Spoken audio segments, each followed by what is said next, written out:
seorang alim juga, mursyid Thariqat Syadziliyah, Kiai Muhyiddin Gunarto. Oh, nganu, Paraan. Mursyid Syadziliyah Paraan.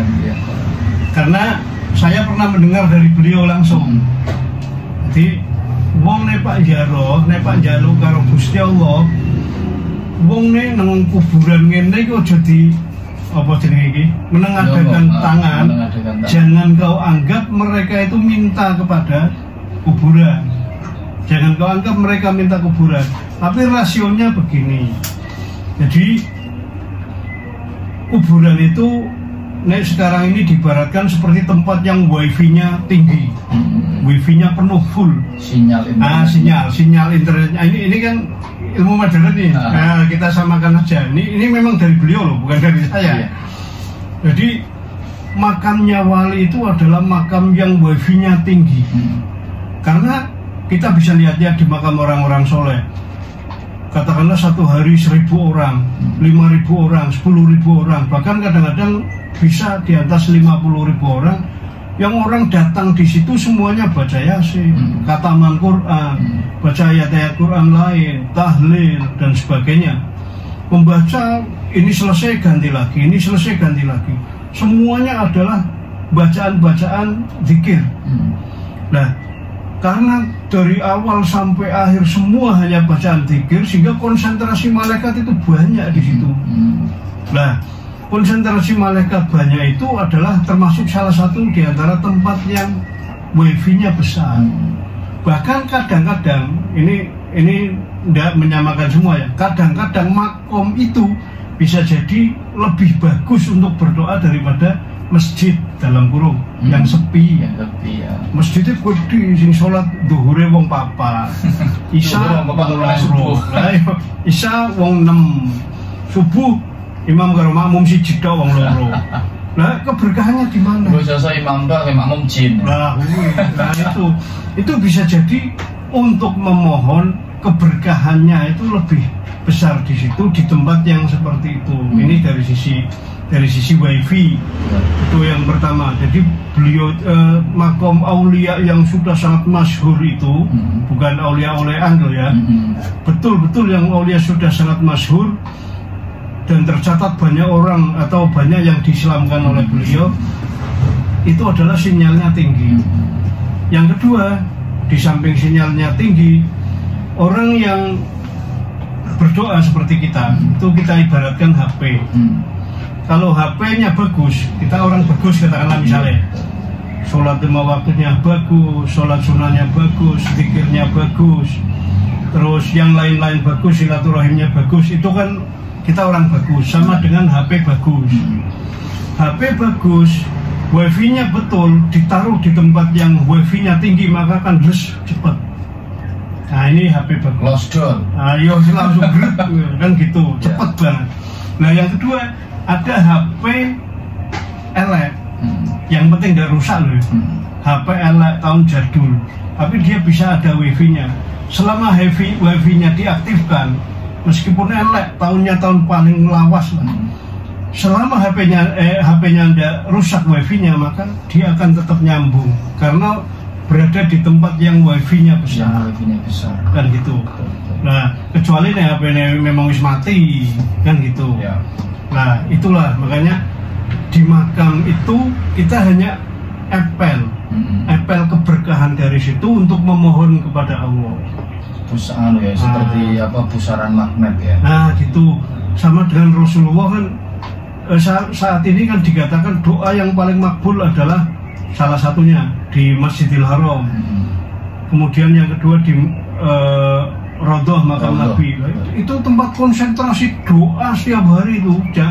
Jangan kita lupakan itu konsentrasi doa setiap hari, berjuta-juta orang berdoa di sana, sehingga ketika kita berdoa sangat makbul sekali. Nah, setiap hari apa kita mau, kalau ingin doanya makbul ke Mekah, duitan tak dedel duwe sama dewi. Ke makam Nabi juga enggak. Ya, salah satu yang terdekat, salah satunya adalah ke makam aulia, dan di situ pengertian kita jangan disalahkan. Kita bukan minta kepada makam, tapi nunut tempat, wasilah. Nunut tempat karena kita disuruh mengambil wasilah untuk memohon kepada Allah. Tawasul. itu malah justru pengertiannya bukan, justru malah orang yang sangat rendah hati loh itu. Kita tidak mampu dan sebagainya. Iya, benar, kita merasa sebagai hamba yang lemah. Nah kemudian gini Pak, kalau di taruhlah dulu Rasulullah pertama kali menerima wahyu kan di Gua Hira, surat Al-A'la itu. Nah kalau di tempat kita itu tempat yang dulu pernah digunakan bertafakur, uzilah atau mendekatkan diri kepada Tuhan, itu kan disebut dengan petilasan. Tempat kita ya. Nah, bagaimana Gua Hira itu salah satu saksi atau tempat yang kalau mungkin orang Jawa menyebut petilasan lah ya, tempat Rasulullah dulu bertafakur di situ, memohon petunjuk kepada Allah. Nah sekarang gini, yang itu pertanyaan. Terus dan di masyarakat kita itu kan sering kadang orang mendatang, oh iya Pak, sorry ya, monggo sambil diminum ini ginseng ini Pak. Bismillah.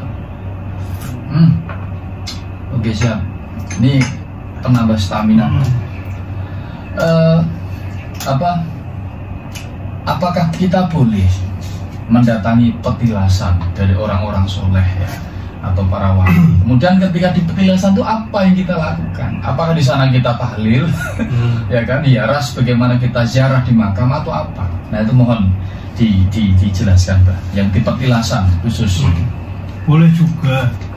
Nyatanya Rasulullah itu pada saat mau hijrah, mau Isra Mi'raj, mau dinaikkan oleh Allah, itu sebetulnya Allah sangat mampu untuk membuat beliau dari Madinah langsung naik ke atas, itu sangat mampu. Sidratul Muntaha. Iya, langsung ke Sidratul Muntaha, ke langit mana Allah sangat mampu. Tapi Allah Subhanahu Wa Taala itu tidak melakukan itu, tapi diperjalankan ke Yerusalem dulu, ke Masjidil Aqsa dulu, di mana di situ nanti ada tempatnya para nabi dulu. Yo Nabi Sulaiman yo di situ, Nabi Musa yo di situ, Nabi Isa yo di situ. Nah itu kan petilasan itu. Orangnya kan sudah ada semua. Itu diperkenalkan petilasan. Terus di situ ada batu yang dulu dipergunakan untuk ya katakanlah sering untuk berdoa Nabi Musa, itu juga kan didatangi juga untuk petilasan itu, diperkenalkan. Nah di petilasan itu di samping satu sisi juga yang mendekatkan juga, ini kan juga bekasan-bekasannya orang soleh. Jadi bekasan-bekasan orang soleh itu insya Allah juga ada barokahnya. Seperti Allah sendiri kan di dalam Al-Quran ada nih, catat supaya tidak salah ini. Tapi kok kebetulan kok materi ini pas kok. Itu di surat Yusuf ayat 111 kelihatannya. Laqad kana fi qasasihim ibratul ulil albab. Dan di dalam kisah-kisah mereka itu, termasuk di dalam kisah kan ini nanti ke tempat A, dibuang di sumur ini, itu kan termasuk di bagian kisah. Di dalam kisah-kisah itu ada pelajaran yang bagus bagi orang-orang yang mau berpikir. Nah, jadi ketika kita ke sana, di samping juga itu ada keberkahannya, kita juga secara tidak langsung juga kayak naluri ya. Iya. Menyamakan caranya apa ya? Menyetrumkan, menyamakan frekuensi. Jadi kayak ada chemistry. Jadi itu tetap ada tuahnya. Ada tuahnya. Dan itu juga di samping seperti ini juga kan para sahabat-sahabat kan juga banyak contoh-contohnya. Ada yang sahabat pernah mendapatkan, kalau tidak salah sahabat Khalid bin Walid itu mendapatkan rambutnya Rasulullah. Jadi beliau bawa setiap kali peperangan, beliau bawa itu rambut. Nah, tapi ini beliau hanya minta, Khalid bin Walid hanya minta sebagai saksi bahwa supaya dekat dengan Rasulullah gini. Seakan-akan beliau mengatakan, ini ya Rasulullah, saya tetap berjuang untuk mengikuti perintah panjenengan. Padahal Rasulullahnya ada ini hanya adalah rambut. Pemacu ya Pak. Pemacu semangat yang sehingga jadi luar biasa kan itu. Dan nyatanya tapi Khalid bin Walid dalam setiap pertempuran mesti menang, tidak pernah kalah. Nah, pernah kalahnya justru pada saat rambut itu beliau lupa membawanya. Jadi jangan ditarik ke arah yang mana, tapi maksudnya kan betul. ini bisa ya itu tadi mendekat dengan frekuensi. Tapi gini juga loh Pak, itu kalau di teori saya di hipnoterapi itu ada juga sugesti. Jadi kemarin itu saya kan pernah mendaki, itu saya kebelet di tengah perjalanan menuju ke puncak itu saya kebelet ingin BAB. Kan tidak ada di sana, tidak pas kebetulan tidak ada perairan di sana kan, kanan kiri sebelah kanan jurang, kiri bukit-bukit rumput itu. Lah saya dengan yakin kata orang kuno itu tak lakoni Pak. Nah, ngesai batu. Saya cari batu tak taruh di belakang. Itu 5 menit langsung lerem. Nah, itu tiba-tiba rasa ingin BAB saya dampaknya hilang. Itu karena sugesti teman-teman ya. Jadi mungkin di dalam tubuh manusia kan terdiri dari struktur otak dan saraf yang bisa kita jalankan melalui perintah otak. Seperti itu ya. Jadi benar ketika itu kemudian menjadi sebuah giroh atau penyemangat, kekuatan yang kita tidak tahu hadirnya, datangnya dari mana. Kemudian gini Pak, di masyarakat kita itu kan tadi sudah saya katakan bahwa banyak sekali, apalagi kita di lingkungan Nahdliyin ya, bukan cuma lingkupnya kecamatan, bahkan tiap desa, bukan cuma desa, per RT RW, bahkan per jamaah musola kita ribuan musola itu kan mengadakan ziarah wisata takwa. Nah, nilai-nilai apa selain tadi jelas Abeko tadi sudah menjelaskan nilai-nilai religiusnya, nilai-nilai ukhrawinya. Nah, nilai-nilai kemasyarakatan apa yang kemudian itu bisa dipetik, ya kan? Kan otomatis kan mungkin satu kebersamaan terjalin, kemudian kehidupan terjalin, atau mungkin ada hal-hal lain yang kemudian memanfaatkan masyarakat untuk terus melanggengkan itu. Jadi yang bisa kita ambil dari situ, yang pertama pola pikir bahwa kita hidup di dunia ini kalau bisa senantiasa terus berpikir dan melanggengkan berpikir supaya bisa bermanfaat untuk orang lain. Itu kan sesuai dengan hadis Nabi bahwa orang yang paling utama adalah orang anfa'uhum linnas. Sebaik-baik manusia adalah yang terbaik untuk yang bermanfaat untuk orang lain, manusia lain. Nah, para aulia itu adalah contoh langsung di hadapan kita bahwa dari beliau itu kemudian orang-orang yang ziarah banyak, kemudian akhirnya lahir toko pakaian, toko mainan, toko isi, toko tasbih, toko dan sebagainya, dan bisa menjadikan rezeki bagi orang-orang di sekitar itu. Itu berarti manfaat. Nah, itu kita belajar dari itu bahwa sampai kapanpun lah, jangankan kita masih hidup, usahakan kita sudah mati pun kita masih memberikan manfaat. Itu yang pertama. Dan yang kedua, selain dari sisi manfaat itu, yang bisa juga kita ambil dari para beliau itu yang sudah dimakan itu adalah bahwa beliau di samping ada sisi ekonomi, sampai kapanpun tetap bisa untuk berdakwah untuk menghidupkan keagamaan, agama tetap. Jadi mereka tetap menjadi simbol kiblat agama.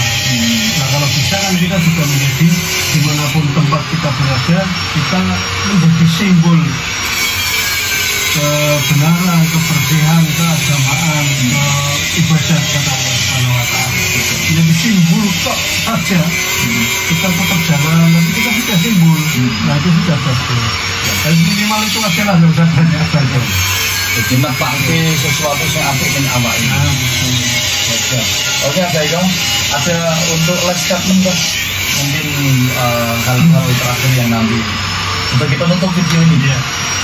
Untuk penutup atau kata-kata kunci kepada kita semuanya, saya hanya menghimbau diri saya dan siapapun yang mendengar dan melihat video ini, tetaplah bersemangat untuk selalu berbuat baik, meskipun kadang-kadang kebaikan kita tidak dinilai baik oleh orang lain. Yang penting selama Allah masih bisa melihat kita dan kita berniat baik, maka tetaplah berbuat baik sampai kapanpun. Betul. Terima kasih. Ya, terima kasih Pak Eko.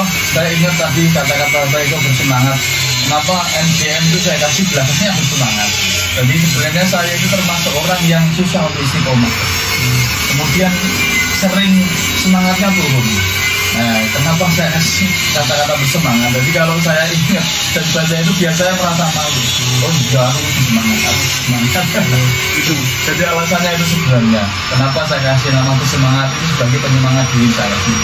Oke, Pak Eko, teman-teman sekalian, itu ulasan dari kami. Saya bersama Abah Eko Astabili. Lain waktu kita bahas banyak hal beragam. Nanti insya Allah studio ini akan menjadi tempat ngaji buat kita. Ya pokoknya ngaji online ini insya Allah oleh Allah ini dihitung nongko ngajinya ini. Ya, dan semoga ini nanti ke depan bisa membawa semangat, membawa manfaat untuk kita. Secara khusus saya dan Abah Eko, kemudian secara umum khalayak yang menonton di channel MCM Bersemangat. Saya kira itu, terima kasih. Cukup ya? Cukup. Oke, terima kasih. Saya akhiri. Wallahul muwaffiq ila aqwamit thoriq. Wassalamualaikum warahmatullahi wabarakatuh.